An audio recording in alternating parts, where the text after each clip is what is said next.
Hey, this is Lee Nevis, host of CJ and Cell. Thanks for listening to the following podcast on Public House Media. Hello, my name's Kim Meyer, host of Choose to Rise. Thanks for listening to the following broadcast on Public House Media. And when you're done with this episode, I hope you'll come check out my show, Choose to Rise, where I talk all about finding your inner strength, improving confidence, and loving who God made you to be. I bring tips and strategies and things that have helped me rise up to be my current best self, and hope that you can do the same. Every Monday, Wednesday, Friday. You can find my show on Apple Podcasts, publichousemedia.org, and chooseToRiseUp.com. Make sure you subscribe so you don't miss any upcoming shows. Thanks for listening to the following broadcast on Public House Media.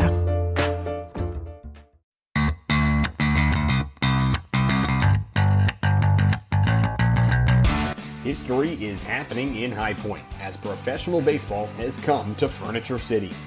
Don't miss any of the action from strikeouts, 3-2 cold strike 3 right at the knees, to web gems, stabbed by Alfonso, he spins, throws to first, and the pick by Bichette rounds out a beautiful play.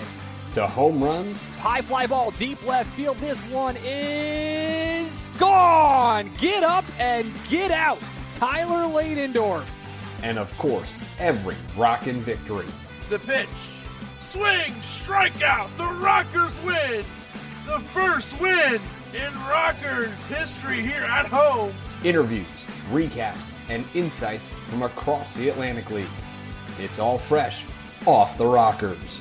Hello and welcome to another episode of the Off the Rockers podcast. We've been doing this for, I think, over 10 weeks at this point. So we thank you so much for joining us. I'm Kevin McMahon, one half of the High Point Rocker broadcast team. The other half, sometimes, almost always the better half. Kendrick Fruit's joining me here. I think you might be giving me a little too much credit. Well, I'm happy to have you with me. And we got a lot to talk about. And we got a great interview for you with the man in charge, the manager for the Rockers, Jamie Keefe. And I can't wait for you to hear that. And we don't want to keep you too long because you know you're excited to get to that. It's a great interview and gives you a lot of insight information about the team that you probably didn't know before the interview. We didn't know. We were excited to hear from him, and he gave us a lot of great stuff. It was really cool. So I think you're really going to enjoy that. Let's start quickly with the way the Rockers played against the Lancaster Barnstormers. Won the series, and a lot of guys got hot in that series. The ones that come to mind, Matt Jones, Jared Mitchell. Yeah, you got some good offensive production. You mentioned Jones and Mitchell. Miles Schroeder started to get hot at the plate a little bit. And you also got good pitching as well. You got some really good starts. Sergey came back from the injured list, looked really good. Dominic DeMasi had a good start. Edwin Carl threw a good game. So, you know, you look back at the taking 3 out of 4 against the Barnstormers. They were set up very well for a weekend series against the York Revolution. And then they come right to High Point, to BB&T Point, to take on the York Revolution, who are the first place team in the Freedom Division. And it was the Rockers who actually took the series from the York Revolution. They won 2 on Friday and Saturday. They lost on Sunday. So the last result you'll see is a Revolution win 9-5 that we'll talk about just in a minute. We're recording this post game, but that's why I said actually because that's the last score you'll see. But the Rockers won the series 2-1.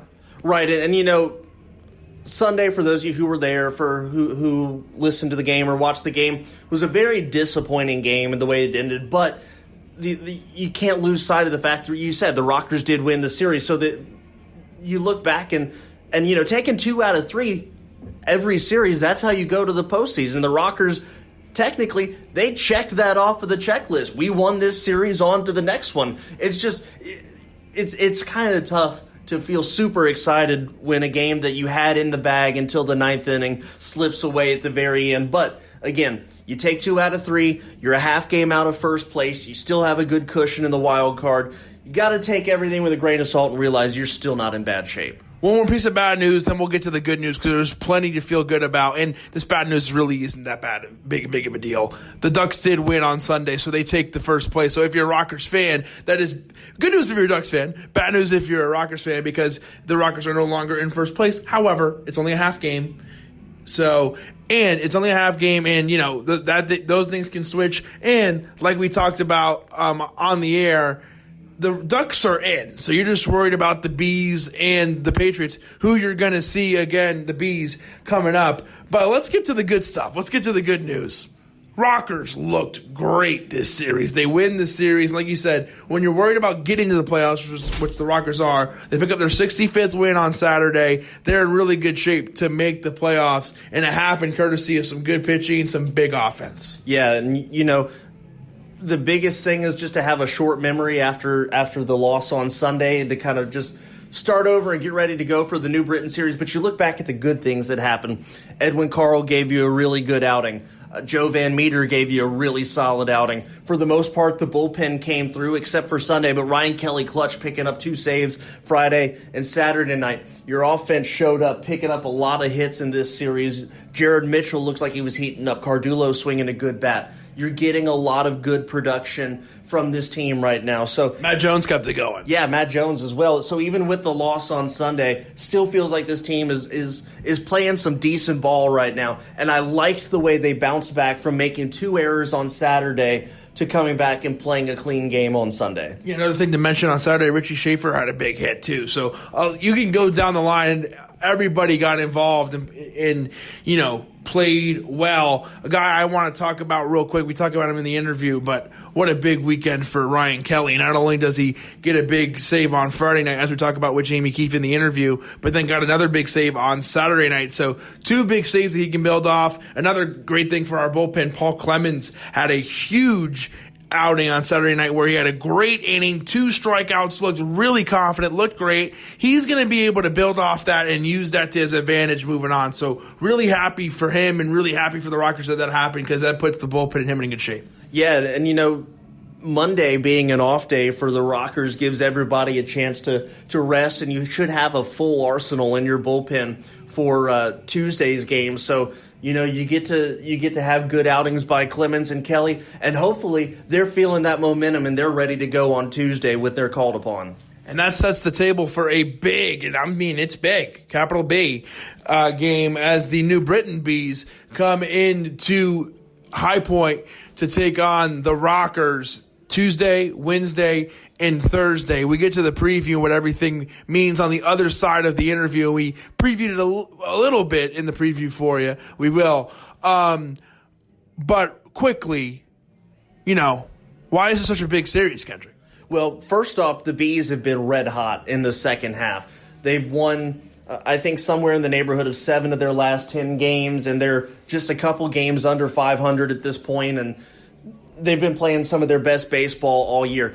They know that their best path into the postseason is to win the division. That means they're looking at the Rockers and they're looking at the Ducks right now. They're way out of it in terms of the wild card. Not saying it's impossible, because they're technically, the elimination number has not gotten to 0 for them yet, but their best avenue is to win the division. They know that High Point is directly in front of them right now, and so we've got a big target on our back going into this 3-game series, because if they came in and were to sweep the series, this whole division goes up in the air. And if you look at where they are, it'll switch, so I won't give a firm number here on Sunday by the time you listen to us. But they're 3 or 4 games back. So coming in on Monday, on Tuesday, they're anywhere from 3 to 4 games back of the Rockers and the Ducks, who, like I said, it's a half game splitting those 2. So it's going to be a big series. So if you can, come out, because the Rockers need your support as we get closer and closer to the playoffs.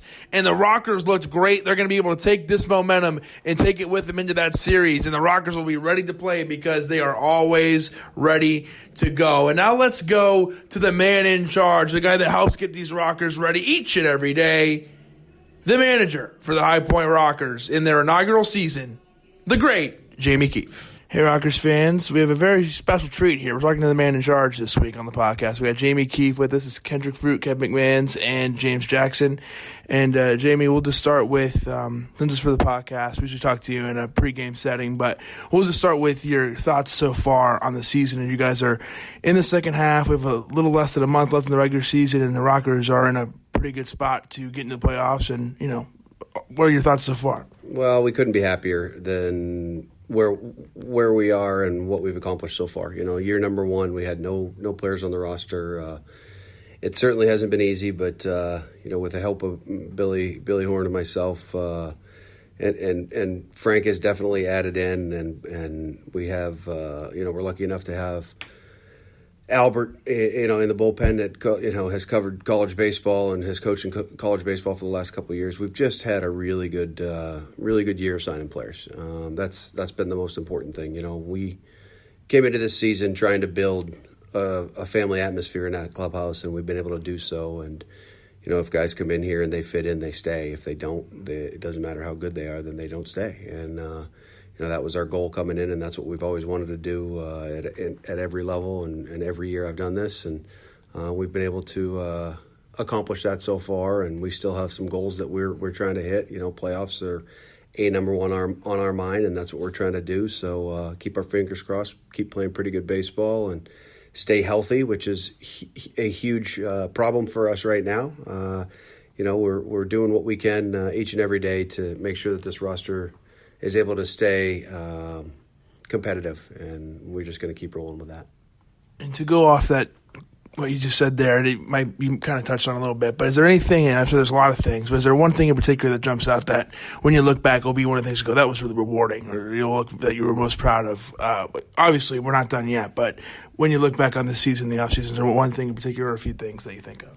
Number one, we're being competitive. To be able to come out every single night and compete, that's all you're looking for. I got to be honest, we're 110 games in, 112 games in, whatever it is now.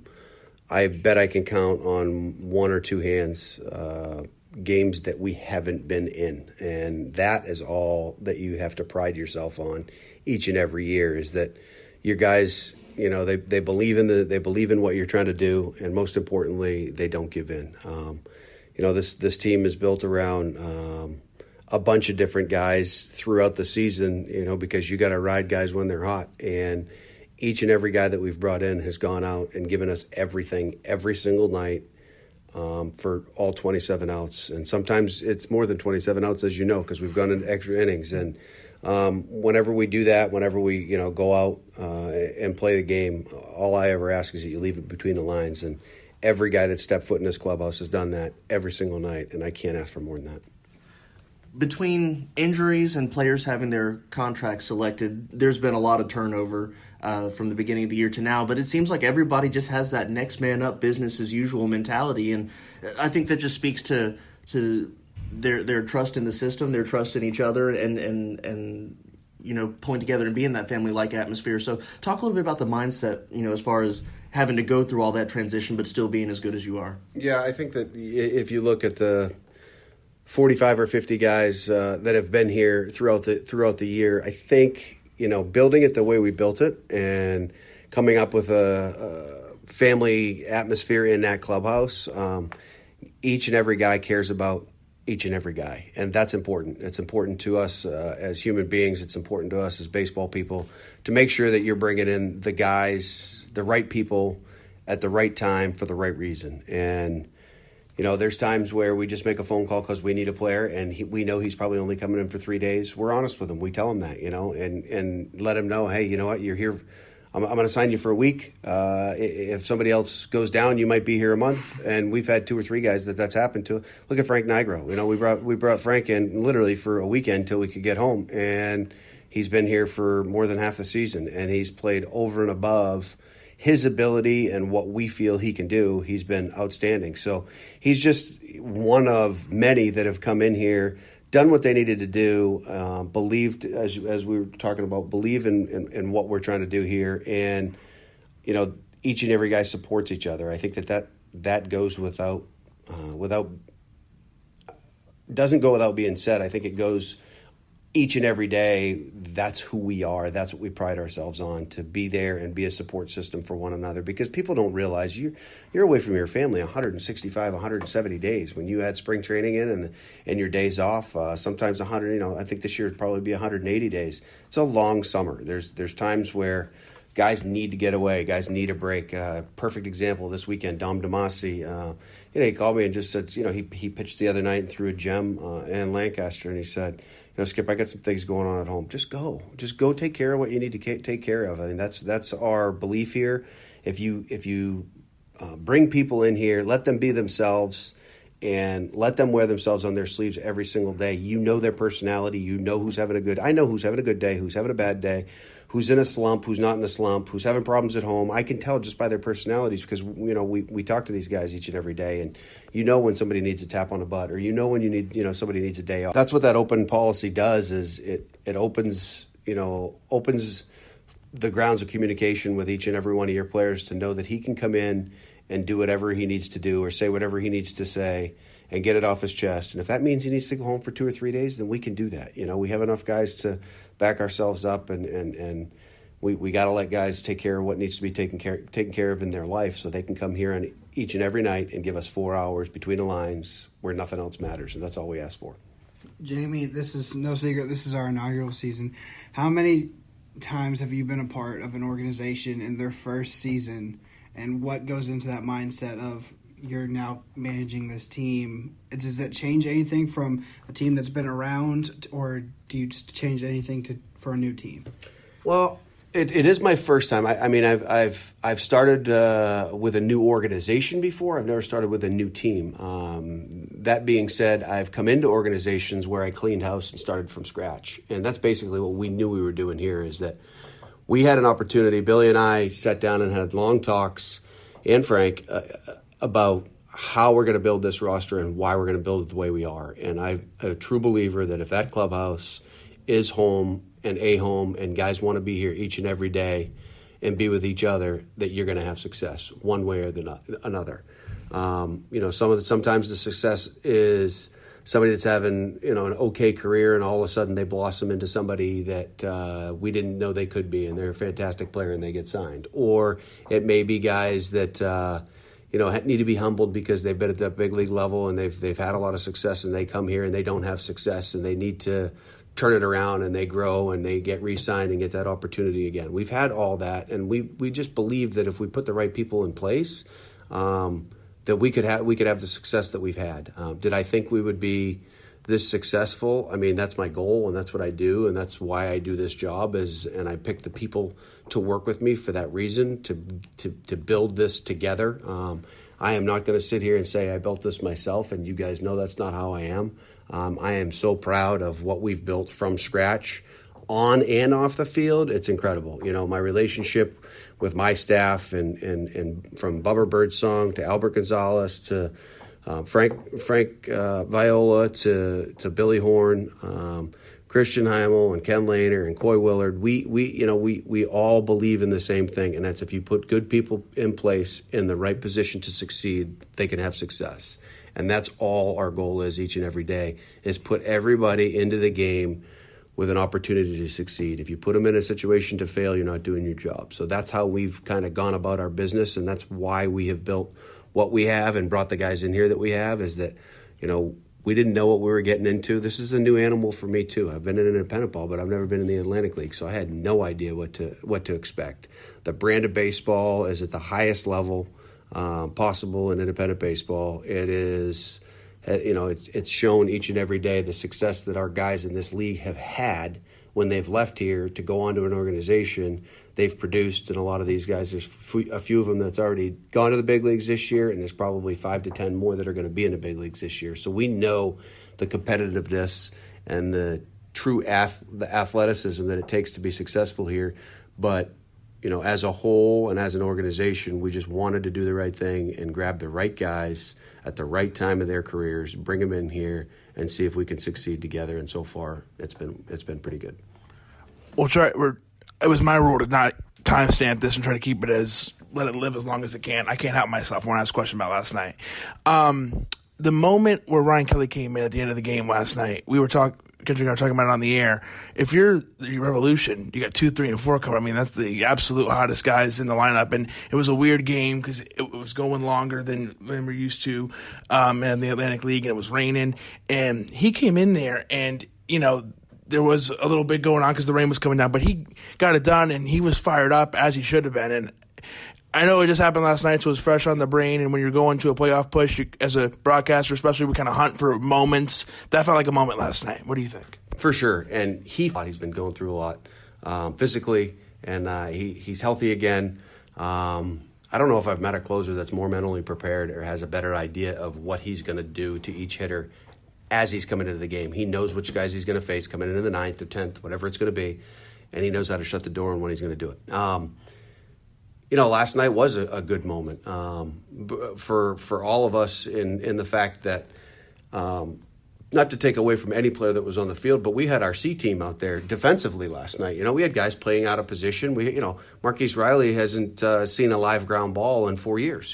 Just small things that can amount to a lot. You could get the wrong bounce at the wrong time and the wrong thing happen. And what happened? Of course, they end up hitting a ground ball to Marquise Riley, and he makes the play. It's just small things like that. Is that you grab guys, you put them in a situation to succeed all the time. But there are times, like Ryan said last night to me after the game, everybody was all nervous about that. I don't know why. I mean, I pitched around a couple of guys because I knew what I could do with the next guys. That's what I'm talking about. Those are the people that are in here for a reason. Those are the examples that we need to use on a daily basis is to show, listen, he had a plan. He worked it to execution. He didn't necessarily throw the pitches that he exactly where he wanted to, and he got away with a pitch or two.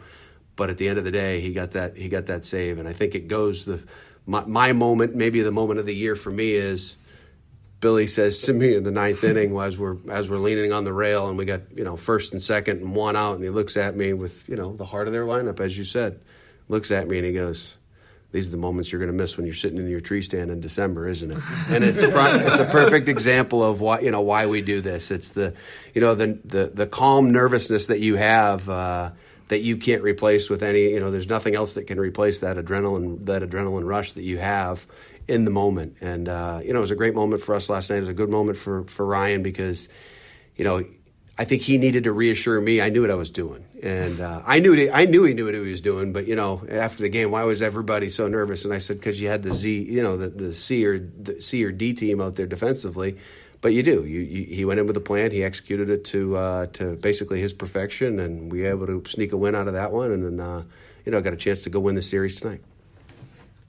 So walks are obviously something that can bite you as a pitcher and could make or break you offensively as well. And our pitching staff's been fantastic as far as keeping the walks down all season. But I feel like offensively they've been a lot more selective at the plate recently. At least in the second half of the season, taking a lot more pitches, working a lot more walks, and driving up some pitch counts. Have you been preaching selectiveness and patience more at the plate? Because I feel like we've worked a lot more walks and put a lot more traffic on the base paths recently. Well, offensively, I would say, we've all watched us over these last 2.5, 3 weeks. We have played good baseball, but we just haven't had that big hit. And these last 4 or 5 days, it's been a different guy getting a hit every single night to drive guys in.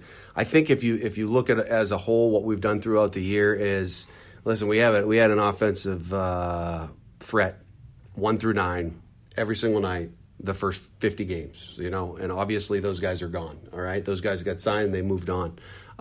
So other guys have had to move into different positions, and different guys that go into different spots in the lineup have a different approach. You'll see Hector go up and take 4 straight pitches just to get into a hitter's count. He wants to get to 3-1 so he can drive somebody in. Or he might just do that just because he knows he can steal second base. There's so many different avenues that we could go down, so many different splits in the road that I could go down with this question. Each guy has an idea of how their approach is going to be for the guy that they're facing that night. We've seen so many of these guys so many times. We have an approach now. And I think that's our biggest offensive threat for us right now, is that we have a good idea of who we're going to face and how we're going to be successful against those guys. Dulo has probably seen more pitches than anybody in the entire league all year because he works the count as well as he does. And he's probably being more aggressive now than he was at the beginning of the year, just because he started in the 3-hole, now he's in the 1-hole. So he wants to see pitches, but in that 1-hole, man, you're going to see more fastballs than you're going to see probably, anywhere else in the lineup than that 1 and 2-hole. So you're not going to throw a fastball by him. There's times where it's going to get, but if you think you're going to get up there and try to blow 95 on the first pitch of the game by him, you're going to be in trouble. And we've seen that. So many different guys in so many different spots. I think that offensively we have done a better job at setting our goals for small doses the last month and a half, I'd say 40 games, we have had a big trouble with big innings. We have not been able to have a big inning. It's been 1 run, 2 runs. In my eyes, 3 or more is a big inning. And over this last week, it's changed a little bit. And we also have guys hitting in different positions. Michael Russell, I can hit 1 through 9, and he's going to be the same hitter every time. Hector Gomez, I can hit 1 through 9. He's going to be a different hitter in each position. That's the difference, if that makes sense to people. You just have to know who you are, where you're hitting, and have a plan. And if you stick with it, you can have success. I want to touch on the pitching. At the beginning of the year, we were leading the league in walks.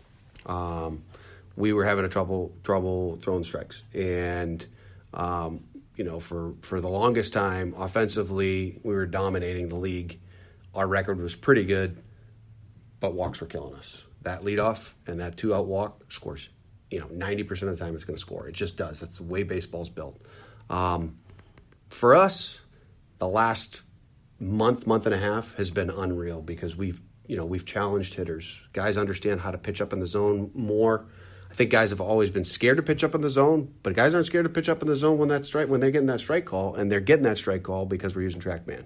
So it has changed some guys. Trevor Frank, completely different pitcher. Chase Hutchinson, completely different pitcher. So those guys, you can see that they've kind of molded themselves. Like, I've got to do this, and this.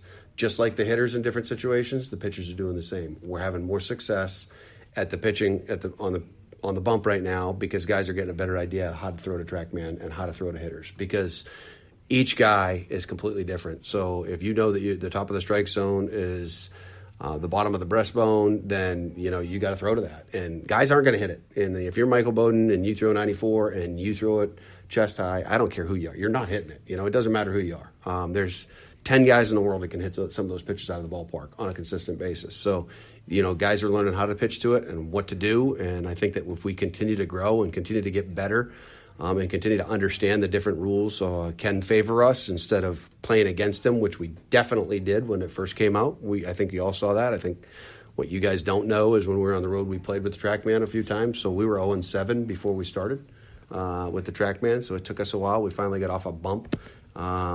And that's when we went on our 4-game win streak right after that, is that we needed to see, hey guys, we can beat this system. We need to play to the system a little bit better. And I think that we've all learned how to do it. I think that we're all seeing a little more success with it.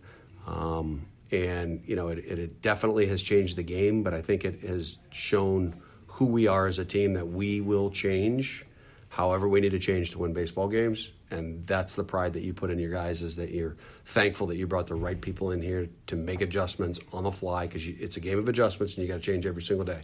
If you're a relief pitcher and you come in and you're throwing first pitch fastball every single pitch, you're going to be in trouble. Brought Trevor Frank into the game last night. I don't ever talk to my pitchers. The only thing I said to him last night is, do not throw first pitch fastball. Because you knew Dotel was in that situation. He's thinking one thing: I'm hitting a 3-run jack right here. Threw him a slider, made him look stupid. 2 pitches later, we're out of it. That's the difference in the game, is that guys are moving around and throwing in different positions. Trevor Frank has been our closer, our long man, our closer, our setup man, our long man, and our closer again. I mean, it's crazy, that. But he's willing to do what he needs to do for us to have success, and you can't do anything but thank a guy for that. But it's just making sure that you put them in a situation to succeed. You give them all the tools that they need to succeed. And if they don't, there's nothing you can do about it. They'll get them tomorrow. But he's in that situation yesterday. Hey, let's not go with the first pitch fastball. Let's go with the slider. He gets ahead. It's a big, deep breath for everybody. Now you can pitch around. Now you can throw your pitches to get a guy out. Jamie, one of the names you had mentioned was Stephen Cardillo. You've been around Cardillo a long time. Now, we know him as one of the stars on the roster, but you've seen him grow and develop. How has he changed since the time you first met him to now? How has he grown as a player? Well, Dulo was really green behind the ears when he first came to me. In 2013, he came to me in Rockland. I had a great nucleus of older guys, veterans that have been around to help teach the game to him. What people don't know is Steven's personality is he's one of the nicest human beings you'll ever meet. When he puts a uniform on, he is 100% business. He is a different person. The whole saying of you can put a disguise on and be somebody that you really aren't. That's how Steven is at game time. But he's all baseball all the time when that uniform's on, and there's nothing wrong with it. It's just you need to know how to contain it. They don't make a better teammate. They don't make a better day-to-day player than him because he goes 100 miles an hour the whole day and he plays the game the right way and he knows what he's doing. How has he grown? He was a 250, 260 hitter with a little bit of juice, doubles power basically. I don't think he was ready to knock guys in, even though he did in college. I think he thought he should have been hitting the middle of the lineup, but he really needed to be on the fringes in the 6th hole, the 7th hole, and maybe at the top in the 1 or 2 hole. And that's basically what I did is I bounced him around for a while just to find out what was right for him, as you've seen me do this year. But Steven has grown as a player for the fact that he came in as a third baseman. In my eyes, mainly at that point, he could only play third. I could have put him at shortstop and second base, but where was he going to succeed? It's awful tough to put a guy into a spot and say, hey, learn how to play second base and then worry about your hitting. That's not how you do it. You just have to put him in a situation where he's comfortable. Played a lot of third for me, played a lot of outfield in left field for me, and did a pretty good job in both of those places. And then in year number 2, he grew a little bit more and then moved himself into that 2 and 3 hole where he was able to hit a little bit more. And that was in 2014 where we had a lot of success. And Steven was a big part of that success because he played in the outfield and third base, played shortstop and second base when I needed him to, maybe even a little bit of first, but really held that hot corner down for quite a while. And then in 2015, he mainly went to the outfield just to use his legs because his speed as an older player got a little bit better. He really trained a little bit differently in the offseason and came in as a different player.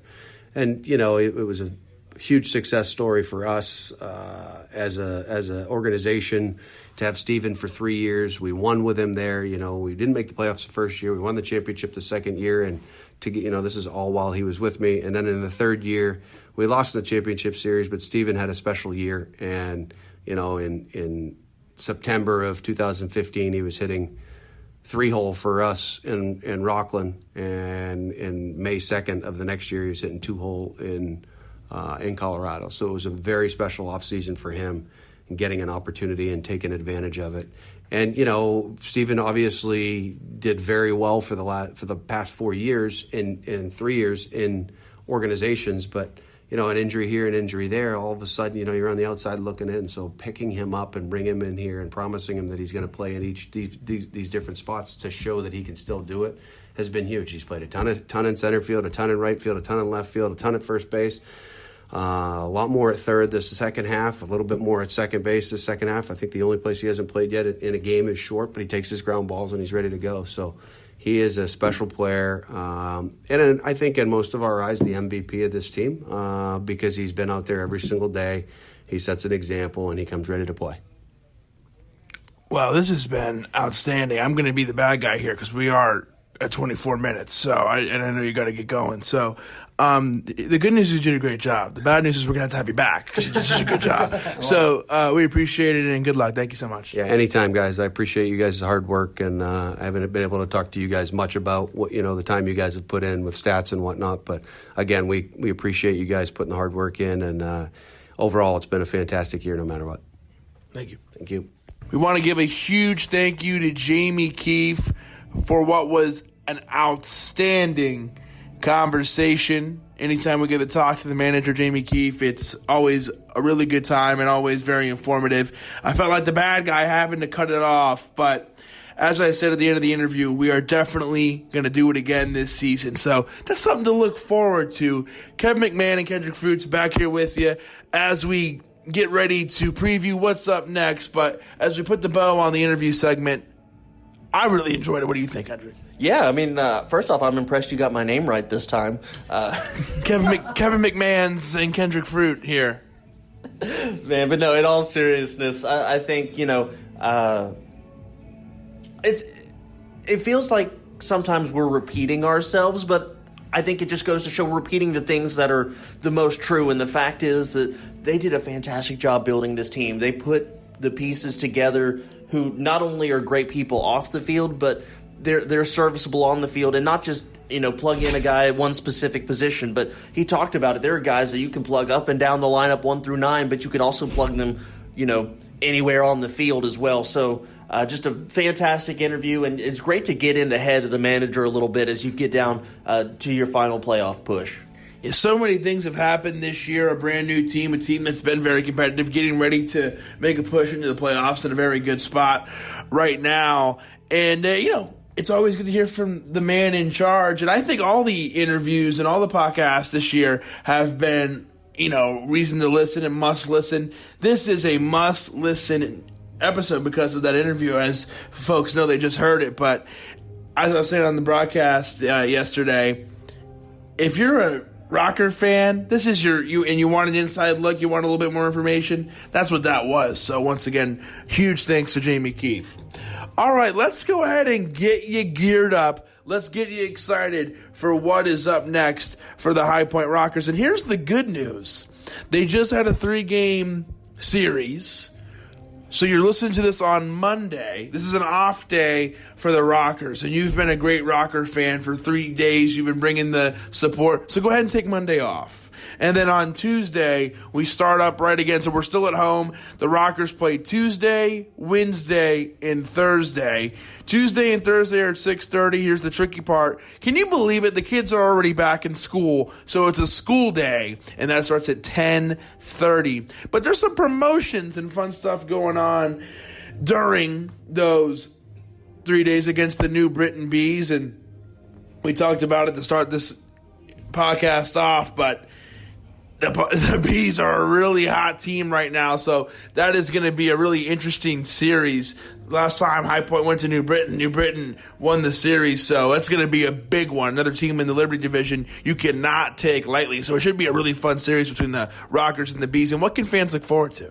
Yeah, first off, as far as the baseball goes, before we even look at the promotions, you're going to see a New Britain team that's red hot, and I think that you're going to see them at their best, and the Rockers coming off of a win, winning the series against the York Revolution. You're going to see them coming in with a lot of juice as well. So I think you're going to see some top quality baseball. I think you see that every time you come out here. But these are two teams, the Rockers trying to win the division and punch their ticket in the playoffs. And like we said all weekend, the best chance for the Bees to get in is to win the division this second half. So they're full speed ahead right now.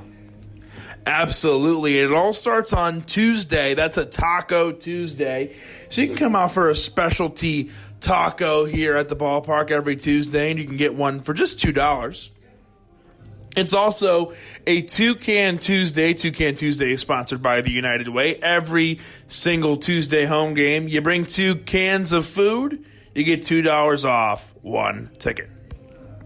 Then you fast forward to Wednesday. That's a school day. It starts at 10:30, but we got a lot of fun stuff going on for the kids that day. Yeah, absolutely. STEM Day, bring your kids out there, and some great stuff going on. The High Point University STEM Lab's going to be here, so you can come check that out. Maybe learn something while you're out here at the ball game. Lots of activities, lots of interactive educational chances or opportunities while you're here. So great thing to check out in between innings before the game. If they're around after the game, great thing to do there and enjoy some good baseball while you're here. And then on Thursday night, of course, it's a $1 beer night. So grab your friends and come on out to the ballpark and enjoy a night of baseball. So Tuesday and Thursday starts at 6:30. Wednesday, a 10:30 start. Then the Rockers go on the road for 3 quick games. And then they'll come back Monday, the 2nd of September. So they're back then. And then just a few more games. We're almost done here at BB&T Point. Can you believe it? It's crazy, and we may be done with the almost done with the regular season, but the Rockers hoping to extend their season into October with some postseason play. And it's just there's been fantastic memories made here. We talk about all the walk-offs this team has had, but I've got a feeling that we're not done making memories here just yet. I think you're absolutely right. And yeah, there's only after the New Britain games, about 10 home games left. But if the Rockers make it into the playoffs, and if you look at the standings, they're in a really good spot right now. As Kendrick just said, there are definitely more memories to be made. We hope you enjoyed this week of the Off the Rocker podcast. Once again, we want to thank James Jackson for joining us earlier, Jamie Keefe, who was just outstanding, and we want to thank you for listening to the Off the Rocker podcast. So right now we must bid you adieu, goodbye, and good night, and we'll see you at BB&T Point.